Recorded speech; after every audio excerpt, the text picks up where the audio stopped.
Hello అండి, అందరికీ నమస్కారం. ఈరోజు మనం వాణిశ్రీ గారు రచించిన వరుడు అనే ఓ చక్కటి కథను విందాం. ఇక కథలోకి వెళ్దాం. మనోరమకి తన 36వ పుట్టినరోజున ప్రమోషన్ ఆర్డర్స్ చేతికి అందాయి. ఆమె చాలా ఆనందించింది. ఇక ఆ రోజు నుంచి తను ఆ బ్యాంక్ మేనేజర్. అప్పటి వరకు మేనేజర్గా ఉన్న రంగనాథం రిటైర్ అయ్యారు. మనోరమ అందరికీ స్వీట్స్, కూల్ డ్రింక్స్ సర్వ్ చేయించింది.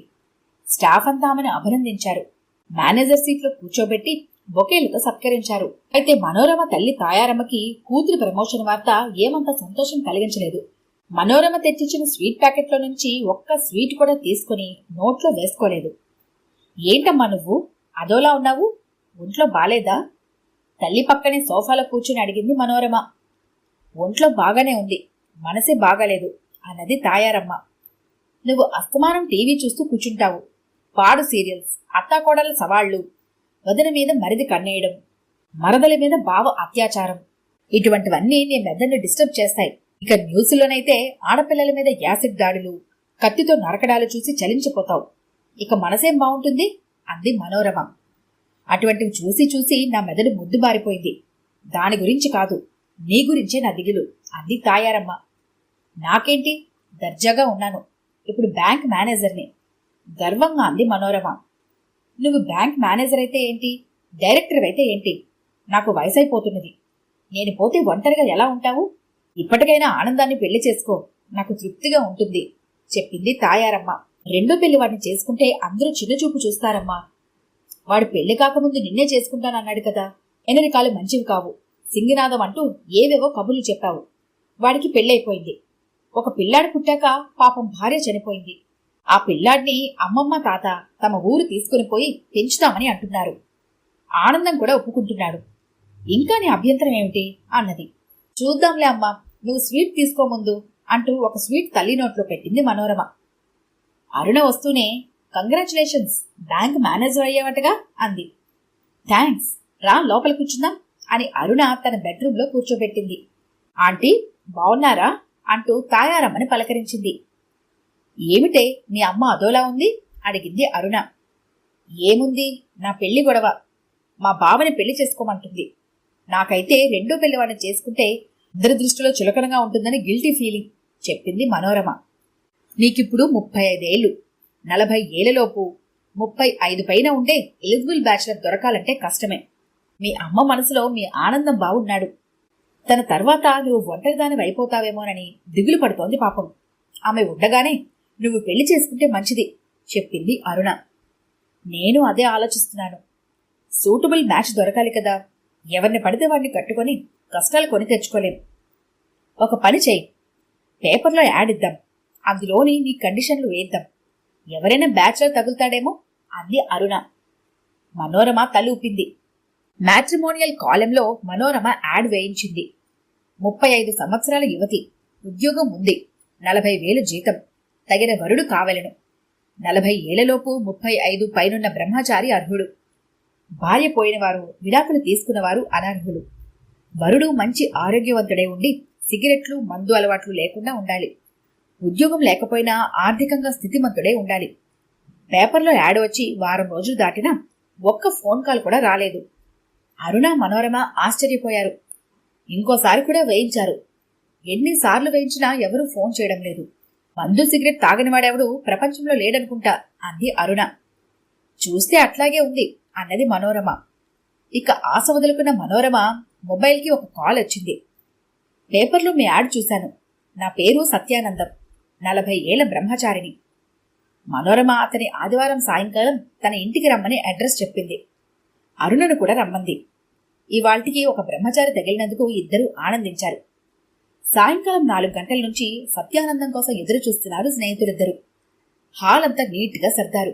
సోఫా కవర్లు మార్చి టీపాయ్ మీద ఫ్లవర్ వాజులో గులాబీలు ఉంచారు. సత్యానందం తరపు వాళ్ళు ఎందరొస్తారని కిలో స్వీట్లు, కాజు పకోడీ, కూల్ డ్రింక్స్ సిద్ధం చేశారు.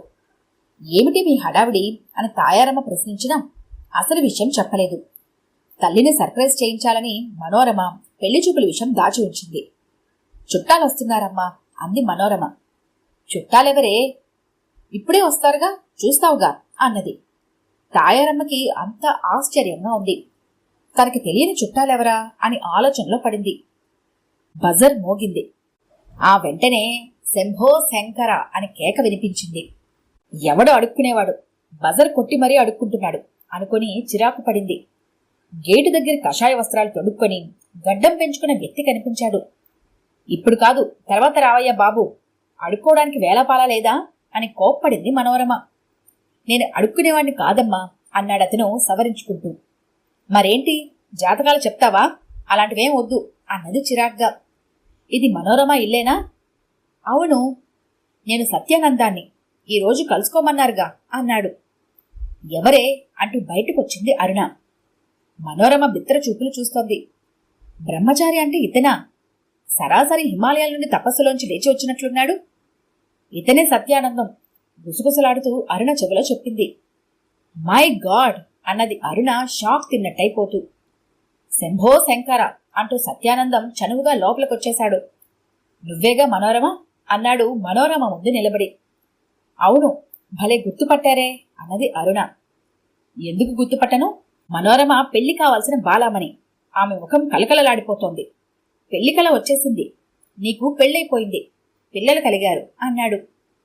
అరుణకు ఒళ్ళు మండిపోయింది. కాని ఏమీ అనలేక ఊరుకుండిపోయింది. గుమ్మంలో నిలబెట్టేశారే, ఇదేనా కాబోయే అల్లుడికి మర్యాద? మనోరమ తేరుకొని కొని తెచ్చుకున్న తద్దినం అని గొనుక్కుంది. పదండి లోపలికి అంది. సత్యానందం హాల్లోని సోఫాలను కూర్చున్న తాయారమ్మ దగ్గరికి వెళ్లి కాళ్లకు నమస్కరించి ఆశీర్వదించు మాత అన్నాడు. తాయారమ్మ హడిలిపోతూ ఎవరు స్వాములు మీరు అన్నది. నేను మీకు కాబోయే అల్లుణ్ణి, సత్యానందం నా పేరు అన్నాడు. సత్రం భోజనం మఠం నిద్ర సన్యాసివి, నువ్వు నా అల్లుడివేంటి? నా బొందా, వెళ్ళవయ్యా వెళ్ళు, నీకేమైనా తెక్క అన్నది కాళ్ళెత్తి సోఫాలో ముడుచుకుపోతూ. సత్యానందం పకపకా నవ్వాడు. నేనీ వేషంలో రావడం తప్పే, అన్నగా గడ్డం గీయించుకొని సూటు బూటు వేసుకుని రావాల్సింది. కాని పెళ్లి కుదిరితే గాని వేషం మార్చొద్దన్నారు మా గురువుగారు, అందుకే ఇలా వచ్చాను. ఇప్పటి వరకు మీరన్నట్లు సన్యాసినే, ఇక సంసారి అవుదామని సంకల్పించాను అన్నాడు. ఏమిటి ఇతగాడి గొడవ? అల్లుడంటాడేమిటి కర్మ అన్నది. అత్తగారు, అంతా నేను చెప్తాను. మీ అమ్మాయి వరుడు కావాలని పేపర్లో ప్రకటన వేయించింది. అందులో ఉన్నదాన్ని బట్టి నేను తగిన వరుణ్ణి. నాకు 40 ఏళ్లు. సిగరెట్టు, చుట్టలు, బీడీలు తాగను, మద్యం ముట్టను. ఇక ఆస్తిపాస్తులు అంటారా? నగరం శివార్లలో ఆశ్రమం ఉంది, దాన్ని లీజుకిస్తున్నాను. నెల నెలా ₹1,00,000 ఆదాయం చెప్పాడు. ఇదిగో సత్యానందం, నీకెంత ఆదాయం ఉన్నా నా కూతుర్ని నీకియ్యను. సన్యాసివి, నీకు పెళ్ళెందుకు?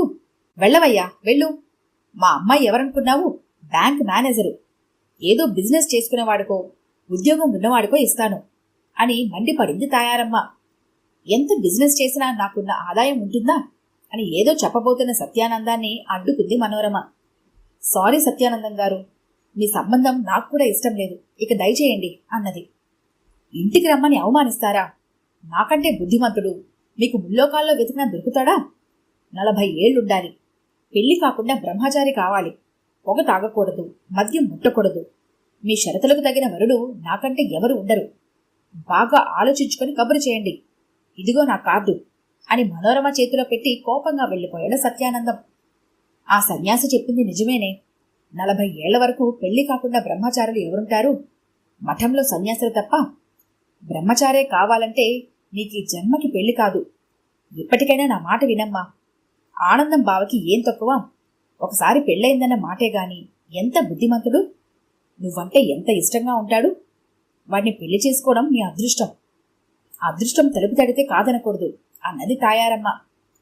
నిజమేనే, మనం ఇష్టపడేవాడిని కాకుండా మనల్ని ఇష్టపడేవాడిని చేసుకుంటేనే సుఖపడతాం అన్నది అరుణ. సరేనమ్మా, నీ ఇష్టం అన్నది మనోరమ తల వంచుకొని.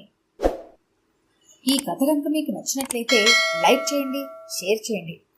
మరిన్ని ఇంట్రెస్టింగ్ కథల కోసం మా ఛానల్ని తప్పకుండా సబ్స్క్రైబ్ చేసుకోండి.